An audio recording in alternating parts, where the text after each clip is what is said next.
Oh, one of those days. Miserable outside. Let's get warm in here. Get the gas on.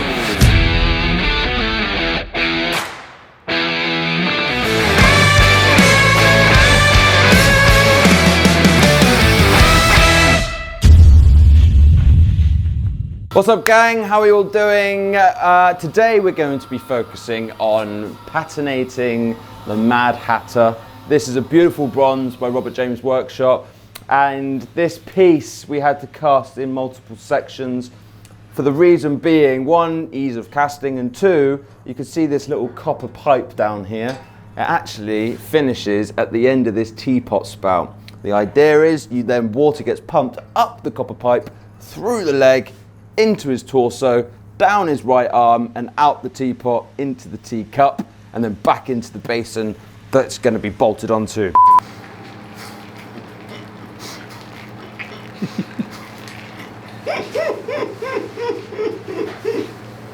Well, it works.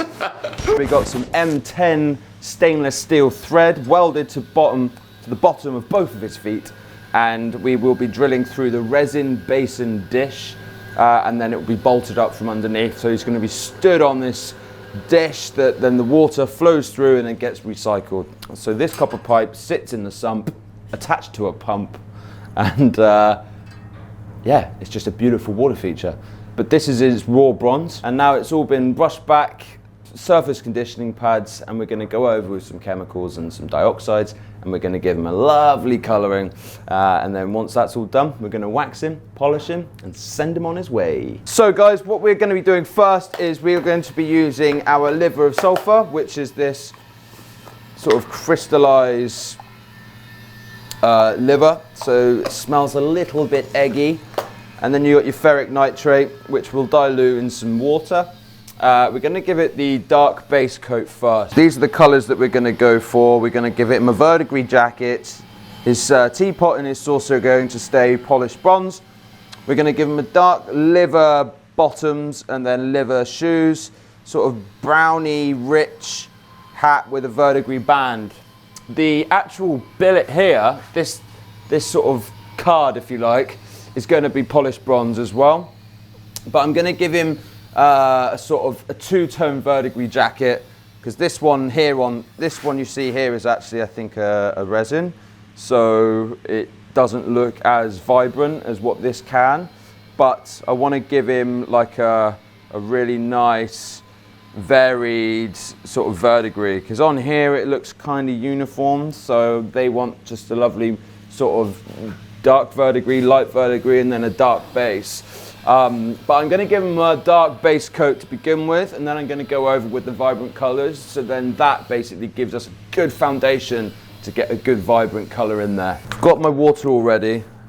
There's already some liver in here, so I'm going to go over with the liver first. I'm going to heat the bronze gently, and I'm going to get it up to temperature. Then I'm going to spray some liver on there. I'm going to rub the liver back with a Brillo pad, get that bronze coming through, and then I'm going to go over the tops with some ferric, and then that just brings the tops to a lovely warm bronze.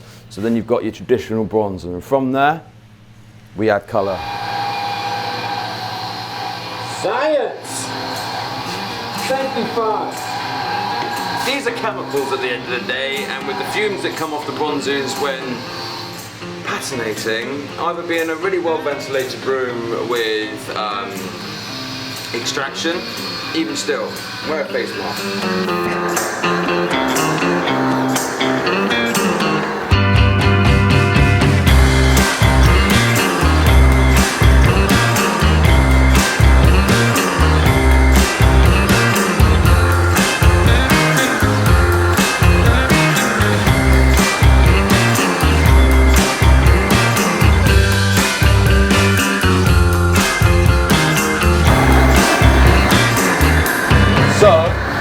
What I'm doing is I'm not pounding the bronze with so much heat. I'm slowly but surely bringing it up, adding a bit of liver, building up those layers. Because the last thing you want with any bronze, unless it's what you're going for, is that thick, painted effect. It just doesn't really give it any sort of justice. So what you're trying to aim for is really bringing out that sort of characteristics of the bronze and just trying to create a depth of colour so you can almost look into the piece, like your eyes walk around the piece. You're not just looking at one solid bronze, you are, but when you look at a patina, you want to be interested. You want your eyes to just be wandering around the work and getting drawn in. That's kind of what we're after. So you guys can be the judge of whether or not that does it for you. So what I'm going to do now is I'm just going to apply a bit of black dioxide to the jacket just to get in preparation for the verdigris application. So I'm going to just stipple on the black dioxide on the jacket like so, and that's just going to build up layer upon layer. And then what I'll do is once I've gone over the face with a bit of ferric and then really darken, giving these trousers a bit of a darkish browny black, and then the whole piece will start coming together. So he's going to have a dark hat, dark jacket to begin with, and then we're going to give him a verdigris band, and then we're going to go over the dark with the verdigris solution on top of the jacket. But that's probably going to be the last thing we do because it's the top layer, it's the top jacket. The one thing I'd like to try and do is try and get all these really lightly ferric, because that's what the jacket and the waistcoat is, light and ferric. This sort of colour that you see here are traditional bronze, and the same with the face. So the waistcoat and the face are going to be a traditional bronze, but this is going to be a lovely dark leathery brown, and then the base coat for the jacket is going to be black.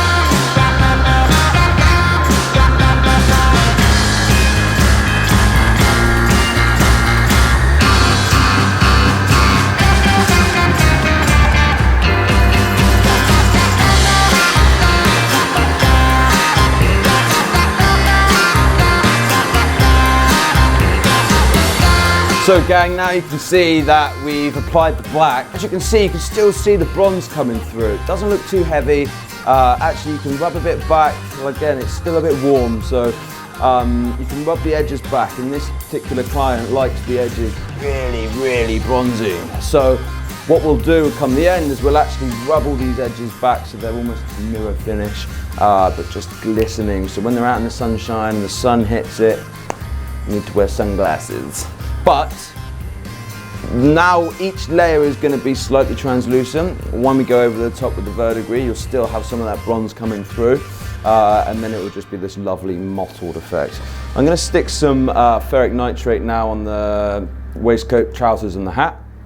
And the hair, once that's gone and cooled down, I'm then going to drop some darks in the bottoms, and that will just pick up all these lovely details and just make everything stand out that little bit more. So I've just put some ferric nitrate into some water. I'm going to have that as a bit of a diluted solution. Now this is going to give the whole piece another warmth. Now we've put some liver on there. It's a bit dark, so we're going to go over the top now with a little bit of ferric just to give it that little bit of warmth of the bronze and bringing that through.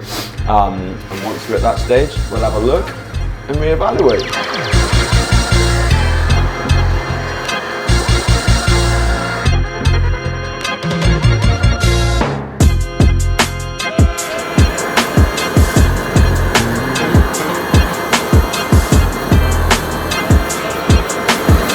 Oh no! Oh no! Damn it!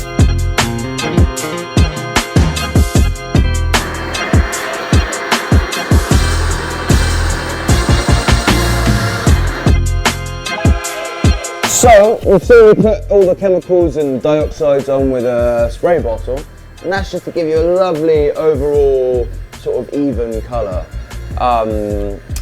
And you know, different styles of patina require different applications, ways of applying it. But also using a brush, and it just gives you more control. You're able to apply it a lot lighter. You can apply it in a sort of mottled fashion. But mainly, for me, it's all about the more control. So I've mixed up my dioxide with some water, and now it's just a lovely diluted. Anyway, it's more concentrate, that's what I'm saying. I've added the dioxide to the water, and I kept adding to it until the colour till the colour is actually quite nice and prominent. The colour actually comes out quite fast. These dioxides are like instant colour, depending on how much solution you put with the water. So now I'm just applying the brown to his trousers and I'm building up the layers.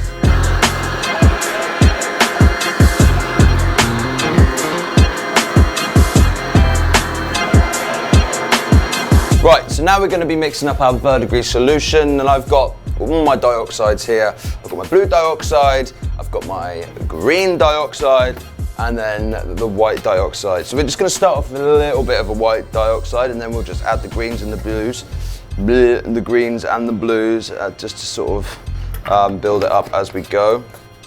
So I'm gonna just add a little bit of green, because you can go obviously different shades of verdigris. You've got your blues and your greens, different shades, but he's fairly green, isn't he? So gonna just hit it with a little bit of green.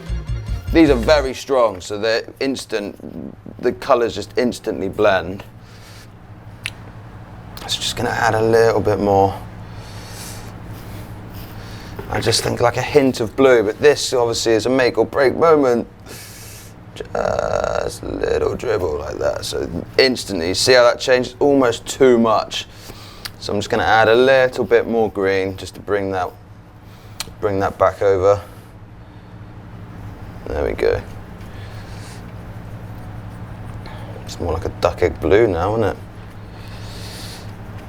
Once you apply it to a hot surface as well, it goes a lot lighter than what's actually in here, so you just got to try a little bit out, and then once then you've waxed it, it goes darker again. So it'll go from dark to light once it's on the hot bronze, and then once you've lacquered and waxed, it goes back down to this colour. And a little bit more white to that. So it's starting to get there.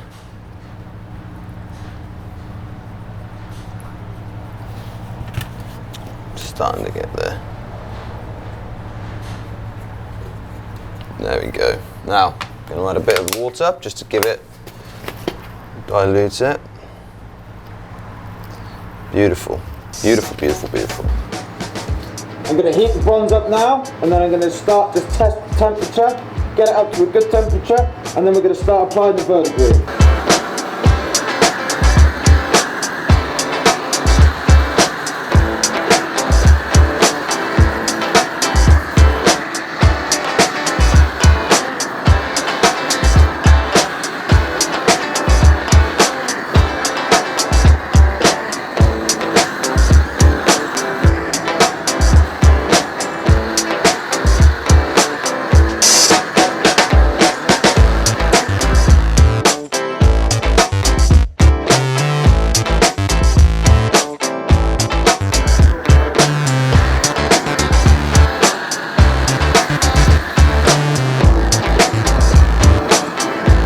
I've just got a Brillo pad wet. I'm just going over the tops of the waistcoat because I want them to be, the tops to be brighter than the recesses. So I'm just going to go over it ever so slightly just to bring that traditional bronze sort of, to bring that traditional bronze to life. Just going to rub that back just to grab the tops, get those tops nice and shiny. Again, just hit the tops ever so slightly on his face. Blackish booties, but again, we just want that lovely warmth of the bronze to come through.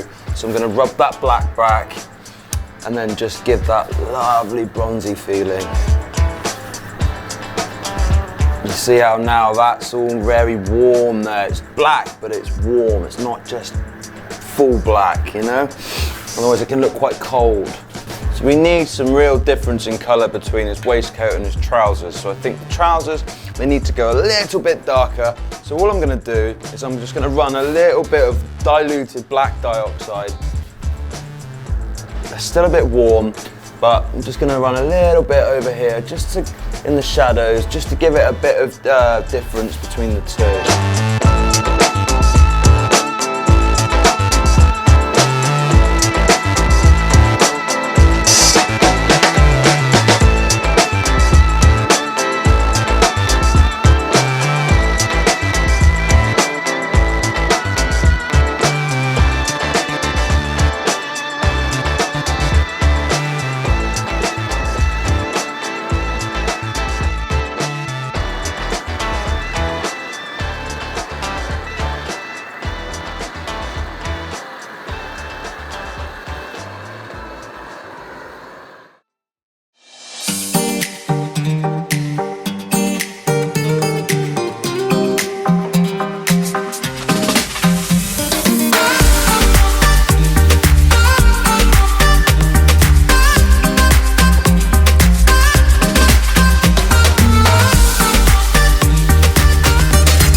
It don't look good. Come with me. So gang, this week's been a belter. I'm not gonna lie, a lot's gone on, a lot's happened. Lisa's cracked on with the Mad Hatter, the large Mad Hatter, and all it needs now is a bit of rubbing back. We need to polish up the teapot and the saucer, so that's gonna be trying to polish bronze resin, and then the rest of it's just gonna look like the small one we've just done. We've just filmed me patinating the small Mad Hatter, so we've got little and large. This one's going in that big urn that you've seen. Jim and Bob are getting the stainless steel frame made to fit that urn so that the Mad Hatter and the Mad March hare can be stood on those and then act as a really nice water feature. So next week, these pieces are gonna get patinated and they're gonna look absolutely amazing. Can't wait to see them finished. I'm gonna pop him down now. So he's all fettled back, ready to rock and roll. Completo finito, just needs a colour. So, through here, before we go through there, this is a mould of a blossom tree. Lucas is really pushing on now and we're getting the second layer of rubber on all these pieces. But this blossom tree is made up of driftwood. Now, the purpose of this tree is to act as like a parasol at an event. So it's gonna go in the middle of a wedding table or in your garden, and it's just gonna act as shelter, as shade, as well as looking like a really beautiful piece of artwork. So our job is to mold this piece. We're gonna cast it in bronze resin, and then all the other branches are gonna just sit and slot into all these different parts where the branches should be. And then we're gonna have foliage, which in all these little holes you see, individual pieces of foliage are going to be sat in there creating a canopy, and it's going to look absolutely amazing. Can't wait to show you guys how that's going to look. But if you come on through here into the main work area, Lucas has been working doubly hard to get all these molds done, these branches, and you can see what he's been doing. He's shimmed up the mould, so it's going to be a two-part mould. And now what he's done is over that shim, so this is where the mould's going to be divided. So he's shimmed up, and then he's added a third layer of rubber, but in here he's added a matting. You can slightly see the indentations of the fibres. The reason why he's added that matting is so that over time you get the longevity of a mould as opposed to using it and then eventually it tearing. And when it tears, you then got to then cast a resin or a hard master, remold that again. So this matting just gives it that sort of life that it needs to basically do its job. And if you want 20, 30, 40 casts from one mold, you just need to reinforce it with the matting and the mesh and just make it solid. And Lucas is doing an absolute cracking job of that, as you can see. He's done all this the last 2 weeks. I mean, it's just so much rubber. He's done a cracking job. You can see all these locators that he's put into the rubber so that when he does put his fiberglass on top, the fiberglass goes into these holes and then it gives this rubber the rigidity once it's in its case and it holds it in place. But this is super smooth.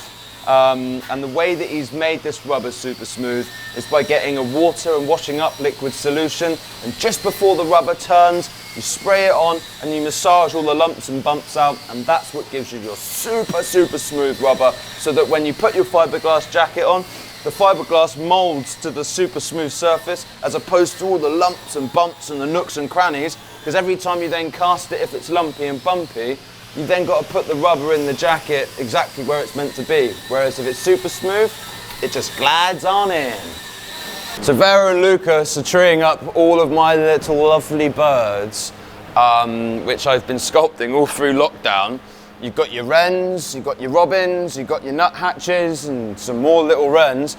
And what Vera is doing now is she's just treeing up each bird on its gate, and we'll apply a pouring cup on the bottom of this tree. And then what she's doing is she's linking up each bird with a bit of wax so that when the bronze goes down this big old gate and fills up from the bottom, all the birds get all of their beaks captured and the tails captured. So all the detail gets captured by all the bronze basically. All the air can travel through each bird up to the top of the cup and all the gases and the air escapes. So these guys are cracking on, doing a great job of that. And I can't wait to see those in bronze, because they're my little babies. Little Ziggy Bum, up, good boy. Should we dance? Nope. Okay. Bye then. Silly doggy. So, over yesterday, look what he's done. To be fair, I did ask him to come up, so it's my own fault. We won't get too close to Darren because he's using a wire wheel and all the wire bits come off and they get you in the eyes and it's really not good. But yesterday we did a pour and we poured these, in fact I'll get one.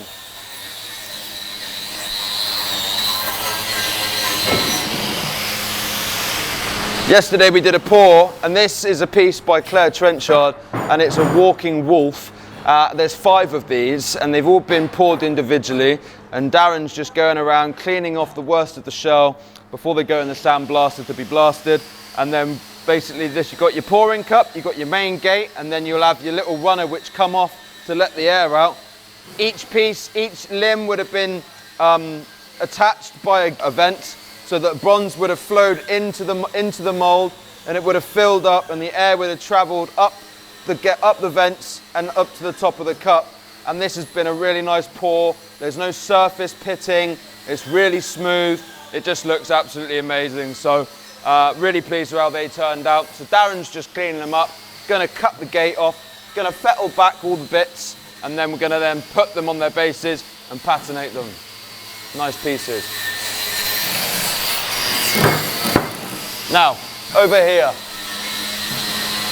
Under here, the deer, the family of deer that we cast, I'm protecting them from dust. They're getting picked up next week, but I mean, in the last video, you've seen the beautiful montage of these in the fields, but a lovely traditional bronze patina on there, bronze resin. They look absolutely amazing, so I'm trying to stop endlessly polishing these because they always get covered in dust.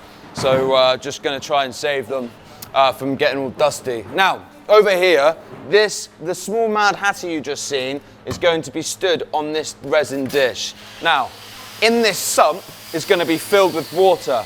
I've drilled a hole in the top of this dish, so then I've put threaded bar on the bottom side of this boy with umbrella so he can't move, but the copper pipe that runs through his leg goes down into the sump attached to a pump, and the water then goes through the sump, up the leg, up this umbrella, out the top of these 4 little holes here, and trickles down into the basin.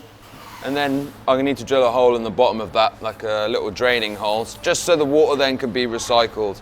This is my next patination project. This is what I'm gonna be doing next. We've just done the Mad Hatter. He's going on here. I'll fix him to his base later, and then I am gonna crack on, get this boy off his basin, and then I'm gonna put a color on him. So that's this week, guys. It's been an absolute crazy week. We've been doing a lot of metal work. We've done a lot of patina. Lucas has been cracking on with the rubber. Flo's been keeping the cogs oiled, making this business run really smoothly. Admin. Vera's been upstairs cracking on with the waxes, and it is just all systems go. Oh, and Lisa's finished the resins of the Mad March Hare and the Mad Hatter. I cannot wait to see all of these pieces finished, and I hope you guys can come along with the journey with us. Until next week, we'll see you there.